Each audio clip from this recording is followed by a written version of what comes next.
दूसरा जो digital evidence available है उसके एनालिसिस चल रही है। उसके आधार पे अभी कुछ और लोगों को आइडेंटिफाई किया गया है जिनकी धरपकड़ की जाएगी और कस्टोडियल इंटरोगेशन किया जाएगा। 3 फायर आर्म्स सीज किए हैं और 5 सोर्ड्स सीज की गई हैं। ये केस क्राइम ब्रांच को इन्वेस्टिगेशन के लिए सौंप दिया गया है। उसी सिलसिले में आज 4 फॉरेंसिक टीम्स एफएसएल से सीन ऑफ क्राइम का विजिट किया है और सैंपल्स वगैरह कलेक्ट किए गए हैं। Social media, video footages, digital evidences, इन सबको कलेक्ट करके एनालिसिस करके इस केस की हर एंगल से तफ्तीश की जाएगी और कोशिश की जाएगी कि इसमें कोई भी आरोपी, चाहे वो प्रत्यक्ष रूप से उसने पार्टिसिपेट किया हो या परोक्ष रूप से पार्टिसिपेट किया हो, छूटे नहीं। इसके अलावा हमारी जो इंटेलिजेंस फ्यूजन और स्ट्रैटेजिक ऑपरेशंस यूनिट है स्पेशल सेल में, उसको ये जवाबदारी दी गई है जितने भी डिजिटल एविडेंसेस हैं उनका डिटेल्ड एनालिसिस करके एविडेंसेस कलेक्ट करें और इस केस में जो भी लोग शामिल हैं उनको आइडेंटिफाई करके उनके खिलाफ लीगल एक्शन लिया जाए।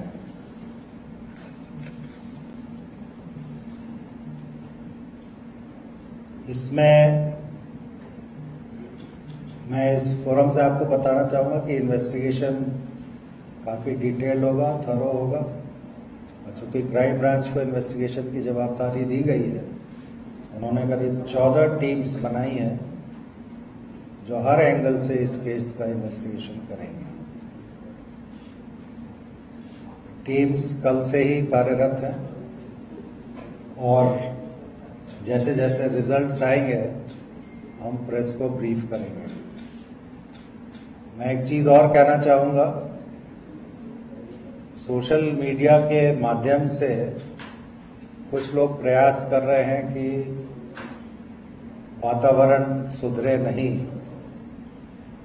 सोशल मीडिया एनालिसिस हमारे यहाँ हो रहा है और अगर जरूरत पड़ेगी तो जो लोग गलत इंफॉर्मेशन, मिस इंफॉर्मेशन या रॉन्ग इंफॉर्मेशन फीड कर रहे हैं, जिसकी वजह से वातावरण सुधरता नहीं है या बिगड़ता है, तो उनके खिलाफ भी उचित कानूनी कार्रवाई की जाएगी। मेरी जनता से अपील है कि अफवाहों के ऊपर ध्यान नहीं दें। अगर कोई फैक्ट्स वेरीफाई करना है, कंट्रोल रूम को आप संपर्क कर सकते हैं या हमारे सीनियर अधिकारी को संपर्क कर सकते हैं, जिनको ये सूचना है कि आपको सही जानकारी उपलब्ध कराएं।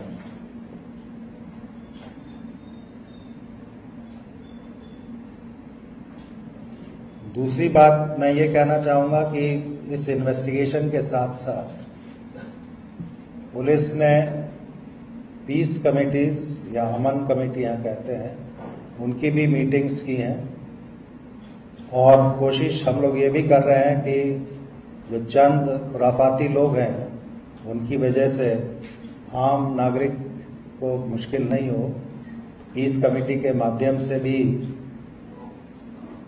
शहर में खास करके सेंसिटिव एरियाज में शांति स्थापित करने का पूरा प्रयास पुलिस की तरफ से किया जा रहा है।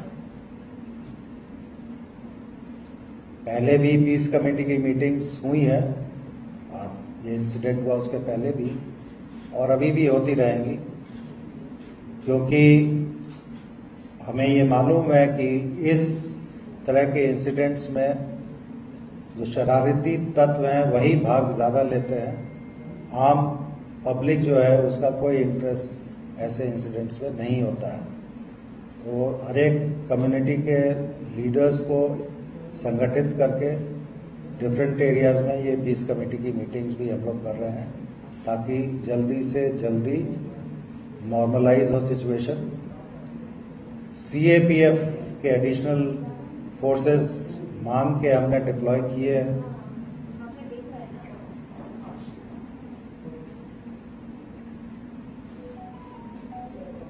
जहांगीरपुरी के अलावा भी शहर के जो दूसरे संवेदनशील विस्तार हैं वहां पे सीएपीएफ का डिप्लॉयमेंट किया गया है। दिल्ली पुलिस का भी एडिशनल डिप्लॉयमेंट किया गया है। और जो अधिकारी हैं, सीनियर अधिकारी, उनको ये निर्देश है कि जब तक स्थिति सामान्य नहीं हो जाती है वो फील्ड में रहें और कोई भी इंसिडेंट होता है तो उसको इमीडिएटली और अप्रोप्रिएटली उसको हैंडल करें। Thank you. एक मिनट, अगर आपको सवाल पूछना है तो एक एक करके पूछिए। मैं हर एक साथ बोलेंगे तो मेरी समझ में नहीं आएगी। आप आपस में ही तय कर लें कौन सवाल पूछेगा।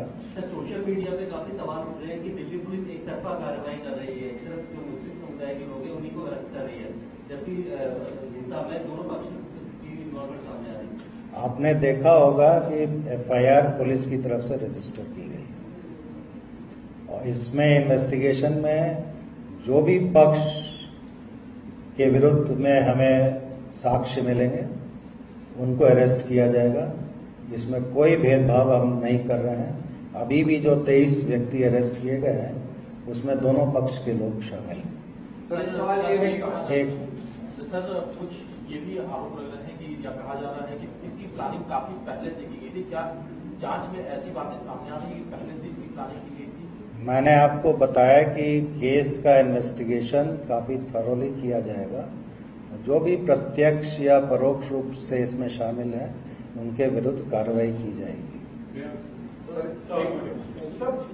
इसमें जो आयोजक हैं उनके खिलाफ कोई कार्रवाई की बात हो रही है क्या? क्योंकि ऐसी बातें आ रही है कि कुछ लोग मस्जिद में जिन्होंने घुसने की कोशिश की उसके बाद भी पूरा मामला बिगड़ा। अभी ये इन्वेस्टिगेशन का विषय है। मैं बहुत क्लियरली आपको बोल रहा हूं, इन्वेस्टिगेशन में जिसके खिलाफ एविडेंस मिलेगा उसके खिलाफ कार्रवाई की जाएगी, irrespective of class, creed, community, religion. Sir, one point.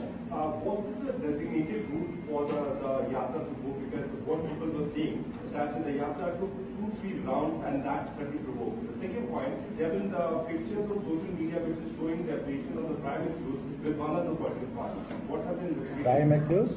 Ansar का भी कोई political background. एक Ansar, who is said to be the prime accused who instigated the crowd, his pictures are viral which shows his affiliation with one political party.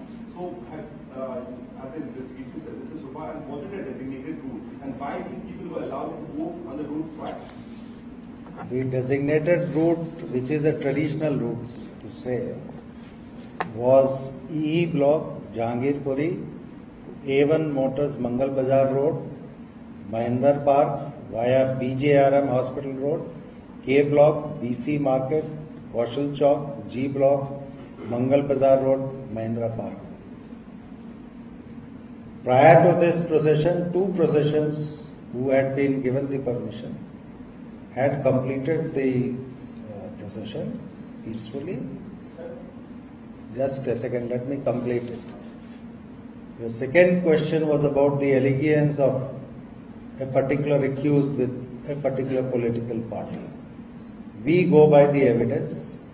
We will take appropriate and effective legal action against anyone who is found involved in the incident. And our investigation is subject to the scrutiny of the court. So there is no discontent. Do you see any pattern among the forensic? Was there any anticipation of this kind of action? Because intelligence branch, like your intelligence branch, had also given some verbal communication about this kind of. This Ram Navami, the processions took place.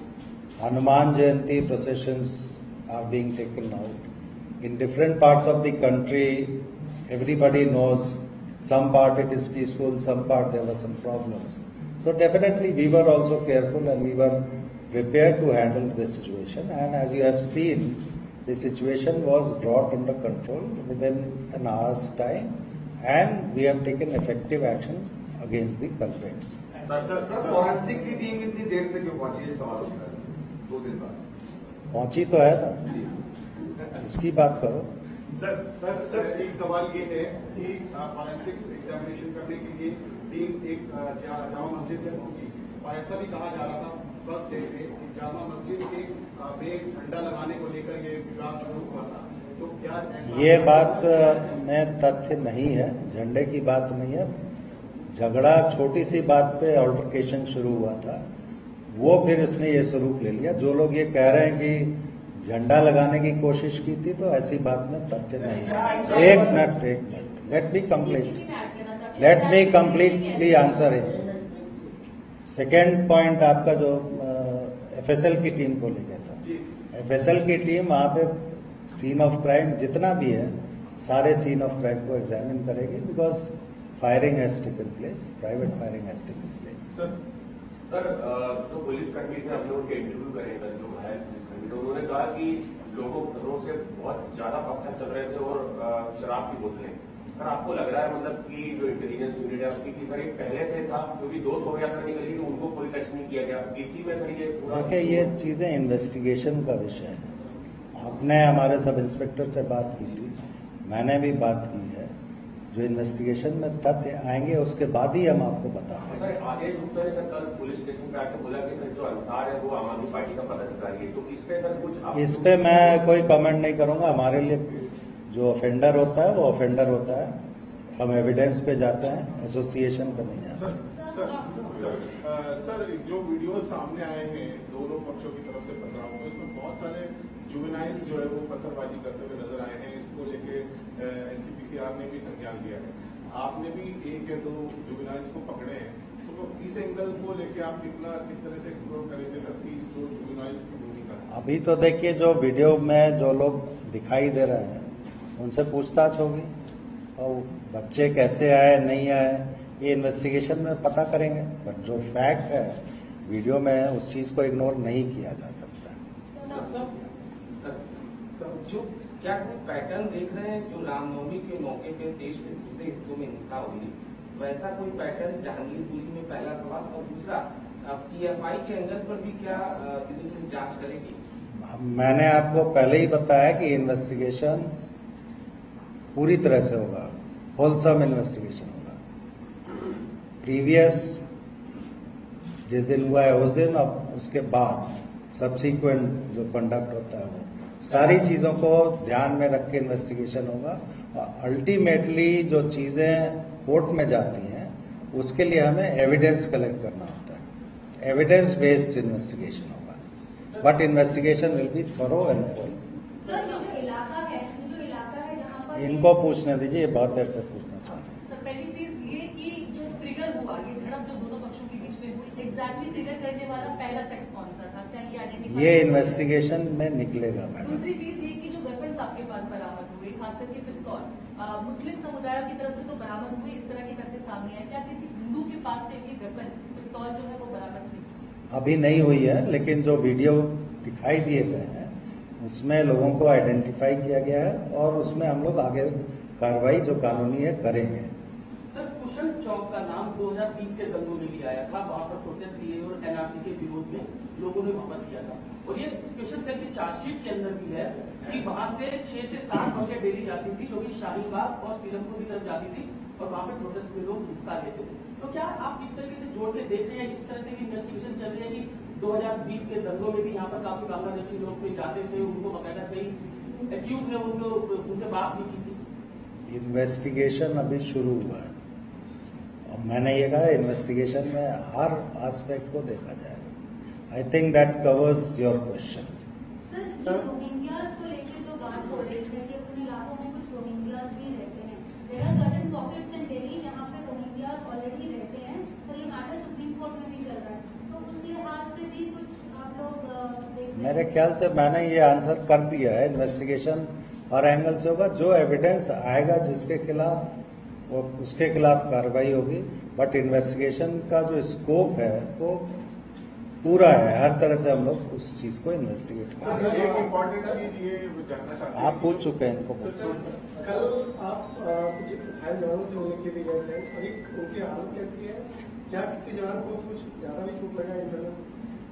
जिनको गोली लगी है sub inspector हैं, उनसे मैं मिलने गया था उनके घर पे और उनकी हालत ठीक है। अभी मेडिकली इंजरी तो है, उनको फ्रैक्चर है हाथ में, गन शॉट वुंड है, otherwise mentally he is all right, motivated है और उन्होंने काफी अच्छा काम किया है। वो बीच में खड़े रह के पब्लिक को अलग करने का काम, वो ऑन द स्पॉट जो डिसीजन होता है ऑफिसर का, that really help in handling the situation.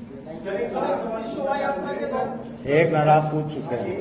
सब शोभा यात्रा के दौरान पुलिसकर्मियों की क्या कम संख्या एक वजह बनी जो कंट्रोल नहीं कर पाए? कम संख्या नहीं थी जनाब, बंदोबस्त पूरा था और एडिशनल मैन पावर भी इमीडिएटली पहुंच गई थी।